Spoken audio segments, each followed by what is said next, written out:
So, out of all of the video blogs I was thinking about doing, I only thought of one that I would really like to do every day and I wouldn't mind doing it. Would be having a blog like an avatar. You know how an avatar, uh, they're researching and the doctor, the head doctor is like, all right, we're gonna document everything that you're doing. You're gonna come in front of the camera every day and then you're gonna document it. So I was like, yeah, I can do that. I can do that because that's something that I actually want to do. Uh, so I have a couple of ideas listed down here just to have some type of direction to go in. So today is October 17th. Yeah, it's October 17th. And usually by now, it is 3 o'clock. By now, I would have gone out to buy some weed or something like that. Somebody would have hit me up and would have been like, yo, let's go smoke or something like that. But I got sick. I got really sick from smoking weed. You know how they say it triggers psychosis? Well, that's what happened to me. It triggered my psychosis and I had schizophrenia ever since. Like, it wasn't until I started smoking it every day to the point where it was like, yo, I didn't have a problem with it. Like, the only problem I see with it is that you get sick from it. But if I didn't get sick from it, I would not have cared. I would have been like, bro, this is fucking awesome. It's the best lifestyle. Like, unfortunately, you can get sick from it, but you're missing out if you don't do it. Hey, I know what that sounds like. Like, bro, what is this kid talking about? He just said I'm gonna get sick from it. So, just err on the side of caution. Like, I would say that there is a way to smoke weed safely. You have to think outside the box. Like, if my friends were able to see my bank account and they were able to really just pay attention to that portion of my life, it would have made a big difference, a huge difference. Like, I'm sure Dan would have looked at my bank account and saw that, hey man, you have no money coming in. Like, what's the problem? With psychosis, that's the biggest thing that happens. Like, you're not able to function in society. So you're gonna be dropping the ball a lot in different places. And in order to like combat that problem that we have, you just need to let go of a lot of things. Like, you have to think of it as a science experiment. People are really retarded when they come to this. Like, they don't really think. They're just like, just say no, don't do drugs. No, we have to study it. And if we took it as a science experiment, we would have been much better off. Like, we were doing it illegally, yes.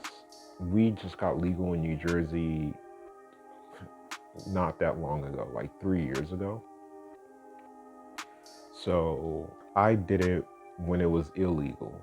And you can have a certain amount of weed on you now. And I don't even know if I would have gotten in trouble or not. I had a pound of weed on me, so I forgot what the amount is. So forgive me for that. But there's a new amount that you can carry around that you won't get in trouble. I think it's like 3 ounces or something like that. And there's dispensaries all around and all of that. But when I did it, there was no dispensaries anywhere. It was all illegal activity. And I had so much fun doing it. Like it was so much fun. And instead of making it scary and they tried to warn you, it became like a game. So we really should have buckled down and been like, yo, let's study this. Let's not just get rid of it like everybody else is doing. How about we actually sit down and study this thing? Because I think of it like this: if we have problems with psychosis, we can study how to better fix it. Because right now, we don't have the means to fix psychosis.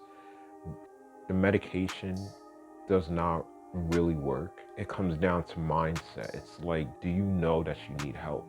And usually with psychosis, you don't know that you need help. So you're just running around. And this medication is it's a terrible thing, man.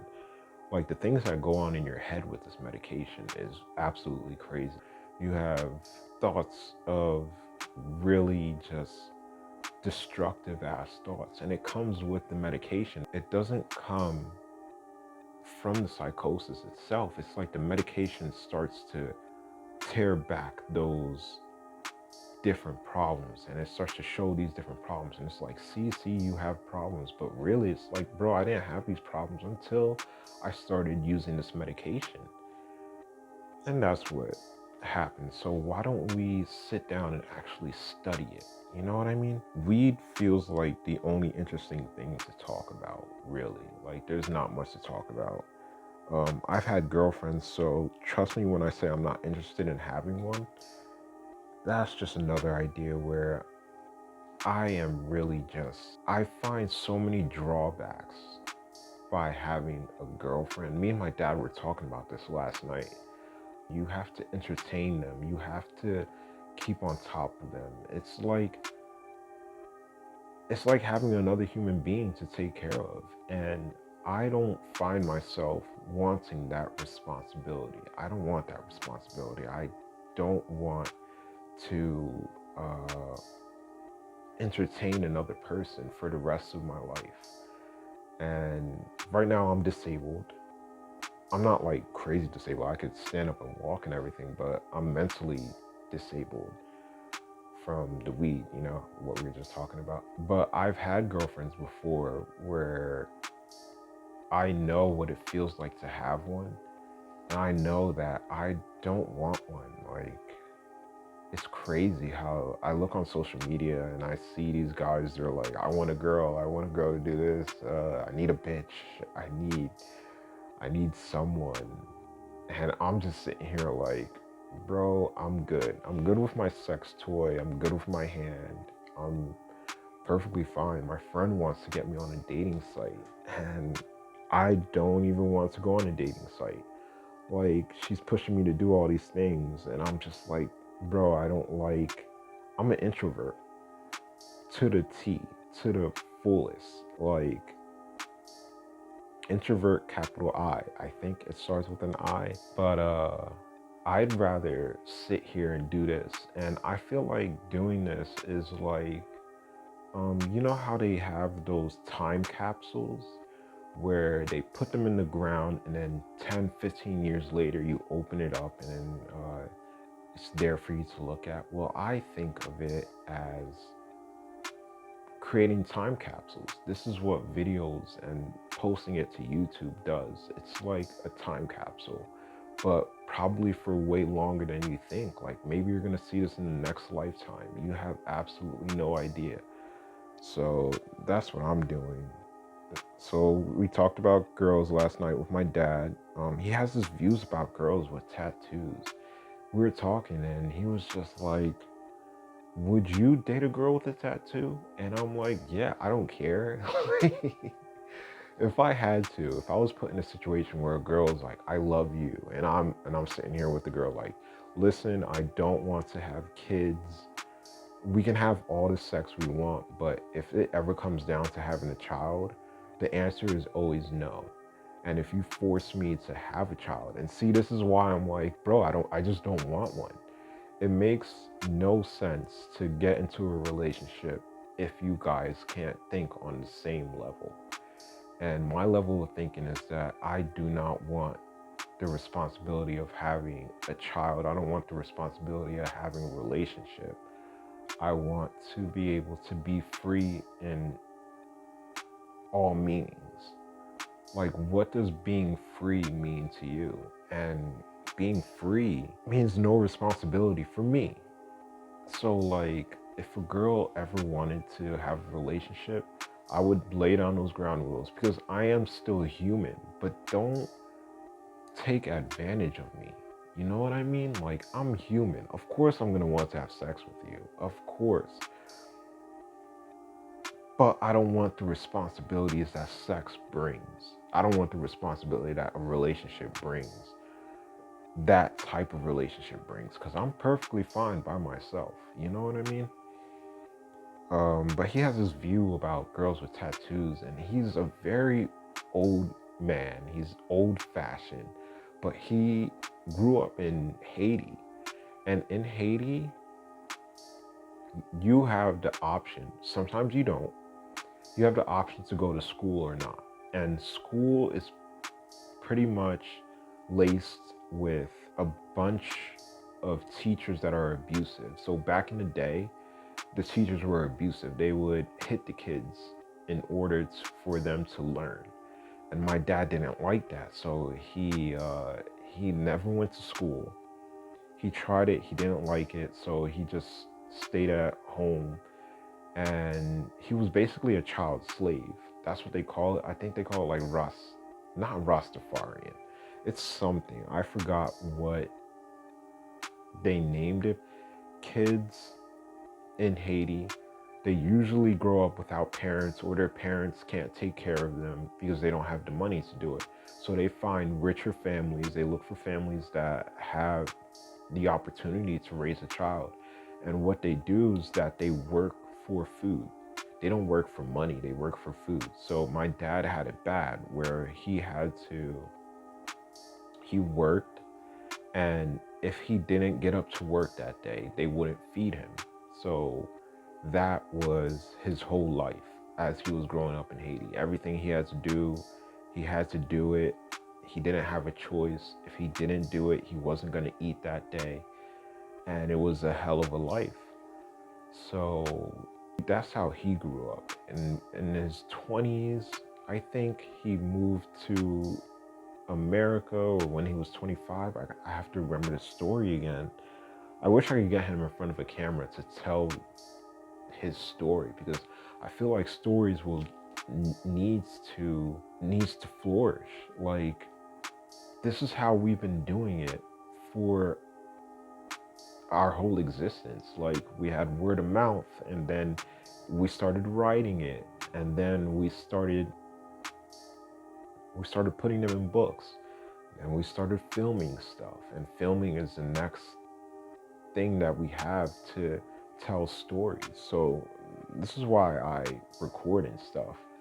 But he escaped from Haiti in a boat, and it wasn't a big boat. Like, it wasn't a cruise boat. It was one of those boats where you were sitting there rowing. So they were on the water for days, and they would have to get food from the sea. They would have to fish for food. I can't remember exactly how the story went. He told me this a little while ago. I could just ask him again. And I'll sit there and record what he's saying. Because that's what I started to do when I got schizophrenia. I started recording everything that I was doing. I was like, I need to record this. This is history. Like, this needs to be recorded. And I bought an app on my phone, the most expensive voice recording app that I could find. And it has a whole bunch of different options in it. It has dB. You can put the volume up, you can put it down. Great app. I think it's called Easy Voice or something like that. I'll put it up here. But that's how he grew up. He grew up in a very hard life. And he was like, my sisters have tattoos. And he was sitting there talking about them. And he was like, they're one of my sister's 35, the other one is 33, I think. And they both don't have boyfriends. And my dad is like very concerned for my younger sister, Diana. He's like, she doesn't have a boyfriend, but it looks like she needs one. It looks like she's lonely. And he's like, it's because of those tattoos. And I was like, what? He was like, it's because of those tattoos that they don't have a chance to get a boyfriend. She had a boyfriend before, but then they broke up. And my dad is like, it was because of the tattoos. He has that very one-track minded thinking. And it's just very interesting. I'll wrap this up. But, oh yeah, I think my sister has a new boyfriend. I'm not sure. I think so. We'll see. I'll ask her. But I'll elaborate more on my dad. But I just thought that's it for today. It's October 17th. It's 3:20 p.m. And yeah, that was my vlog for today. All right, I'm gonna go to the bank. I'm gonna go get some food.